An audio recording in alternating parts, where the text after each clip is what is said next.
Hi everybody, I'm Alison Wood-Osmun. I'm the Community Garden Coordinator for Toledo Grows, and today we're going to talk about those weeds.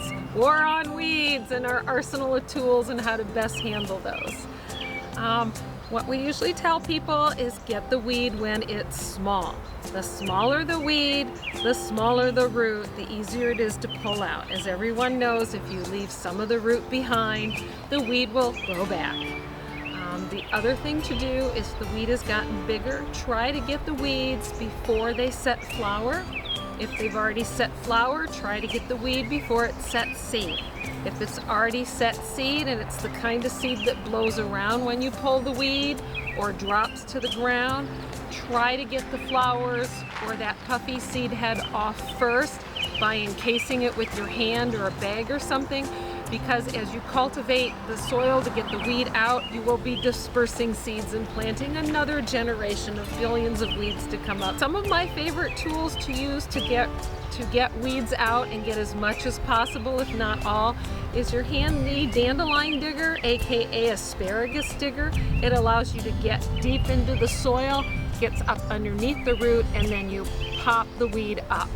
Loosens up the soil and pops the weed. The other thing is a handheld hoe. I actually prefer a shorter one than this, but this is the one I have right now. When you get the weeds when they're teeny tiny, it just allows you to go through the soil and just kind of do a curved upward motion and just quickly get those weeds out. Goes really fast, and then you can just leave those really small tiny weeds on the ground, kind of like a green compost. They'll go back into the soil and enrich the soil. You can use the black weed barrier.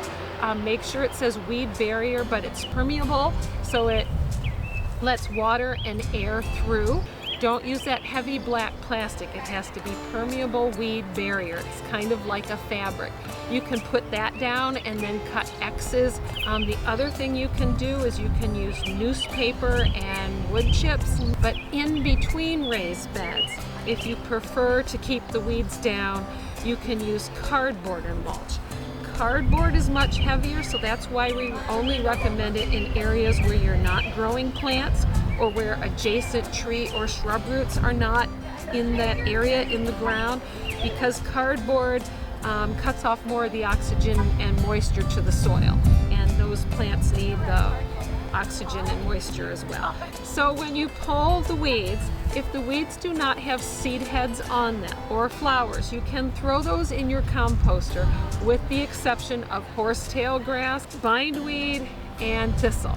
Those would be better if you threw those in your garbage, because those, if a little tiny bit of the weed gets broken off and it's still alive, it could plant itself in your compost and stay viable, and then when you spread your compost out onto your garden soil, you could be planting more weeds. That's exactly why we say nothing with flowers or seed heads, for the same reason, because even though you pull them, those seed heads and those flowers can develop into seeds over time in your composter, especially if your composter doesn't get hot enough. And then when you spread your compost, you've just spread all kinds of weed seeds throughout your garden beds.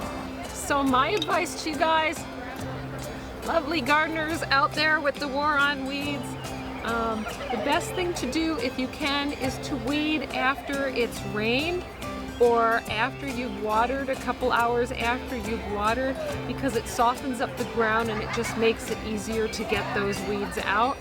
But just keep up on the weeds. If you miss a week, don't panic, just kind of do the best you can. Good luck.